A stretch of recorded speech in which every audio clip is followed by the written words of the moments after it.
오늘 다뤄볼 주제는 필리핀 내면에 있는 큰 문제점이기도 하기 때문에 약간 주제가 무겁긴 합니다. 구독자님께서도 궁금해 하시는 부분이기 때문에 이번에는 좀 주제는 무겁지만 한번 다뤄보려고 합니다. 제가 조금 표정은 밝을 수는 있겠지만 내용 자체를 가볍게 보는 거는 아니기 때문에 그 부분 조금 양해해 주시기 바랍니다. 필리핀 사람들은 사랑에 쉽게 빠진다라는 얘기 들어보셨을 거예요. 저희도 그런 얘기를 하지만 뭐 지나가는 농담으로 뭐 금사빠다 이런 얘기도 많이 하죠.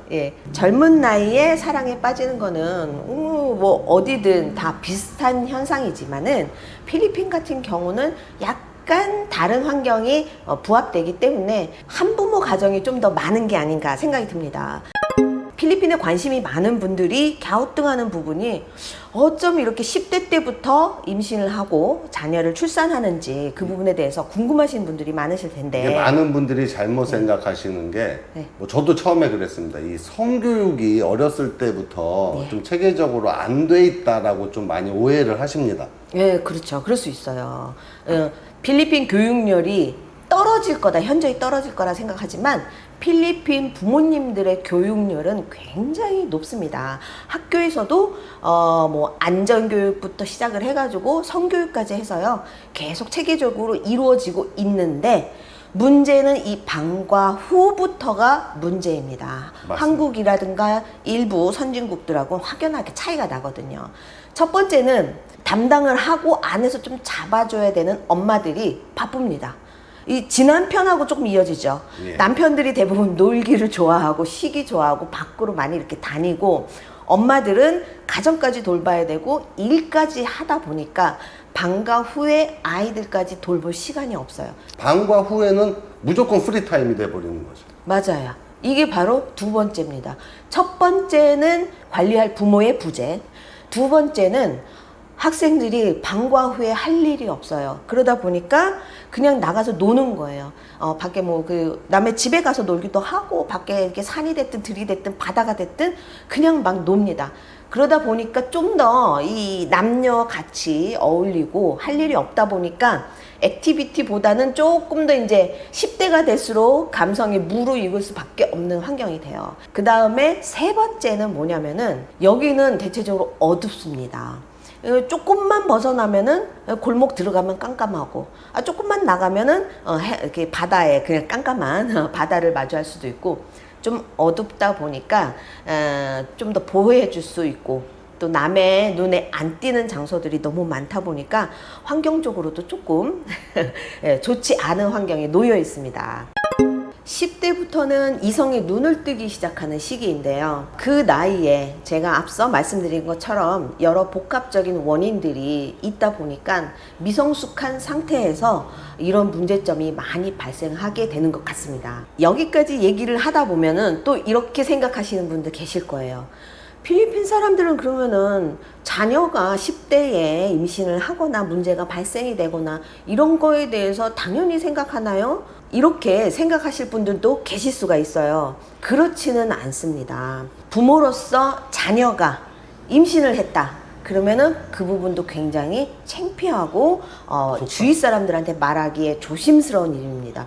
쉬쉬하죠. 어디 가나 사람 사는 데는 다 똑같죠. 부모 입장은 다 똑같다고 생각을 합니다. 부끄러워하고 속상해하고 질책도 하고. 학생도 마찬가지예요. 임신한 10대 청소년도 상당히 겁을 먹고 창피해서 가까운 친구들한테도 말을 못할 정도로 굉장히 가슴앓이를 하는 것이 이게 10대 때의 임신입니다. 필리핀의 10대들이 많이 임신을 한다고 해서 국민성 자체가 쉽게 보고 덜 배웠고 쉽게 말하면 또 무식하다 이런 얘기 표현하시는 분들도 계세요. 가정에 있어서는 자녀가 젊은 어린 자녀가 임신을 한다는 거는 큰 문제점 중에 하나라는 거, 근심거리 중에 하나라는 거, 이 부분은 좀 알아주셨으면 좋겠어요. 어찌 되었든 일이 벌어졌습니다. 10대가 되었든 20대가 되었든 여성들이 임신을 했을 경우 필리핀 같은 경우는 아이를 지우는 거에 대해서 불법이죠. 안 되게 되어 있습니다.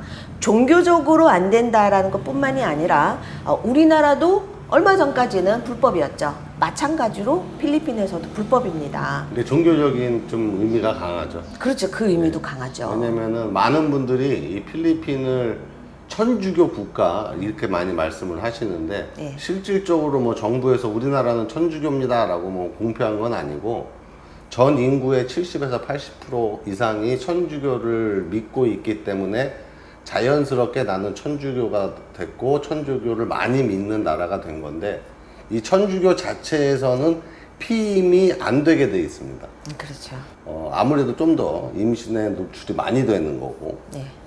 그리고 임신이 됐을 때 그러한 것들을 진행을 할 수가 없는 거고 물론 이 요즘 젊은 세대에서 이제 정치가들이나 뭐 좀 지위가 높은 사람들이 이제는 아무리 우리가 종교를 믿는다고 그래도 좀 성생활에 있어서는 그러한 그 피임 도구들을 사용할 수 있게 좀 허락을 하자 그래서 그 준비도 많이 하고 있는데 아직까지는 그게 통과가 되진 않고 있습니다. 자, 어찌 되었든 어린 자녀가 임신을 한다는 거는 큰 고민 중에 하나입니다. 그러다 보니까 필리핀 여성들이 뒤에서 아이들을 지우는 현상들이 의외로 많이 있어요. 불법적인 것들 법적으로도 그렇고 종교적으로도 떠나서 내 아이에게는 벌써부터 이런 힘겨운 일을 짊어지게 할 수 없다 해서 많은 사람들이 뒤로 이용하는 것이 약입니다. 그래서 뒤로 해서 사는데 이 약이 생각보다 비싸지는 않습니다. 물론 저소득층한테는 조금 더 비싼 금액이 될 수 있지만 1,300에서 한 1,500페소면은 구매가 가능하대요. 정말 놀랐어요. 저는 뒤로 이루어지기 때문에 약값까지 비쌀 줄 알았는데 이게 이 정도 금액이라는 거는 암암리에 저소득층 사이에서도 굉장히 상용화되어 있다라는 뜻이거든요. 약을 먹고 아이를 지우는 것이기 때문에 이 산모의 건강에는 굉장히 큰 악영향을 끼치지 않을까라는 생각이 듭니다. 큰 문제이기 때문에 좀 더 하루빨리 필리핀에서 법이 좀 바뀌어서 여성의 건강도 지켜줄 수 있는 그런 법안이 마련됐으면 좋겠습니다. 이쯤 되면 또 궁금한 게 하나 생길 수가 있습니다. 뭐 10대 때 임신을 할 수도 있습니다. 그리고 20대, 30대 임신을 한 경우에 어찌되었든 엄마 혼자서 아이를 키우는 경우가 많잖아요. 그럼 아빠들은 도대체 어떻게 된 겁니까? 왜 아빠들은 다 이렇게 도망을 갑니까? 이걸 궁금하신 분들이 계실 텐데 그 이유는 생각 외로 간단합니다. 남녀가 만나서 처음 연애를 시작해서 꽁냥꽁냥 할 때는 어떻습니까? 남자들도 여자들이 하는 얘기들을 잘 지켜주죠. 여자들도 남자들이 원하는 부분이 있으면은 거기에 따라서 잘 지켜주고 또 애교도 많이 부리고 일단 잔소리가 별로 없습니다. 서로가 맞춰주는 단계가 연애 단계잖아요. 그런데 이게 조금 연애가 길어지다 보면 이 여성들의 잔소리가 시작됩니다. 남성들은 근본적으로 조금 놀고 싶어 하고 게으르기도 하고 밖에 친구들과도 많이 어울리고 싶어 하는데 여자들은 왜 일 안 하느냐, 오늘은 왜 일찍 안 오느냐, 오늘은 왜 안 돌봐주느냐, 이런 잔소리를 계속 하게 됩니다. 이 필리핀 남성들은 이 잔소리를 굉장히 싫어해요. 그러니까 뭐 책임감이 없는 거죠 어떻게 보면. 그죠. 그 가정에 대한. 잔소리 싫어하는 거는 여자든 남자든 다 마찬가지겠죠. 근데 이 책임감 부분에서 좀 더 결여되어 있다 생각을 하시면 됩니다. 그래서 새로운 사람을 찾아 떠나서 잔소리가 없는 사람하고 또 한동안 연애를 하는 겁니다. 이 사람의 잔소리가 또 심해지는 단계면 그 다음에 또 새로운 사람을 찾아서 떠나게 되는 거고요. 그러다 보니까 이게 이제 표면적으로 딱 봤을 때는 남자들은 왜 이렇게 본인의 가정을 버리고 도망을 많이 갑니까? 라는 게 이런 질문이 나올 정도로 흔한 일들이 되어버렸어요. 필리핀 친구들과 이런 부분에 대해서 이런저런 얘기를 하다 보면은 끝부분에 가서 똑같이 나오는 얘기가 있습니다. 여자도 똑같아. 물론 확률적으로 남성들이 좀 더 많이 있을 뿐이지 여자들도 이런 부분이 지겨워서 아이를 놔두고 남편을 놔두고서는 다른 사람을 찾아 떠나는 경우도 의외로 많이 있다는 거. 그래서 필리핀 남자만 그래 이렇게 국한시키지 마시고요. 확률만 조금 남자 쪽으로 많다는 거, 그리고 많은 사람들이 조금 더 행복 지수를 좀 더 찾아가는 사람들이 많다.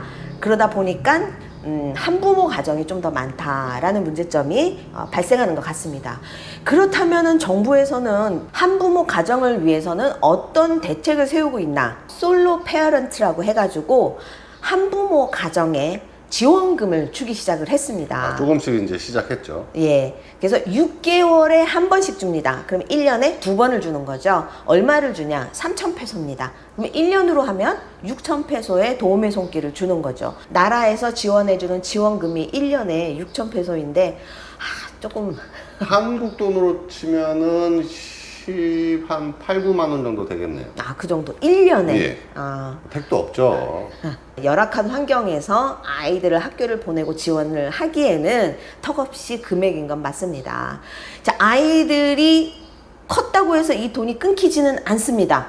한부모 가정이 된다면은 아이들이 컸어도 계속 이 지원금은 나온다는 또 조금 다른 장점인 하나는 있습니다.